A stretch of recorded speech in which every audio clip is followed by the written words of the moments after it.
Hanno un controvalore che supera i 9 milioni e mezzo di euro i crediti fittizi da Superbonus 110% sottoposti a sequestro dalla Guardia di Finanza di Venezia e dalla Procura di Firenze. In fase di imminente liquidazione, i crediti erano stati gonfiati durante la cessione da parte di una società. Le indagini condotte dalla compagnia di Milano erano partite dopo le segnalazioni di alcuni residenti nel veneziano che avevano effettuato dei lavori di ristrutturazione attraverso il Superbonus.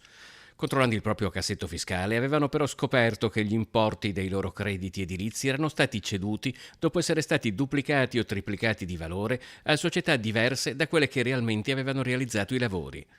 Tra i casi segnalati quello di un pensionato di Mira che aveva riscontrato come i crediti fiscali maturati per i lavori fossero stati ceduti a diverse società totalmente sconosciute ad un valore triplo rispetto a quello reale. Un imprenditore di Salzano che aveva svolto i lavori attraverso la sua società aveva invece visto il bonus duplicato e ceduto a soggetti ignoti.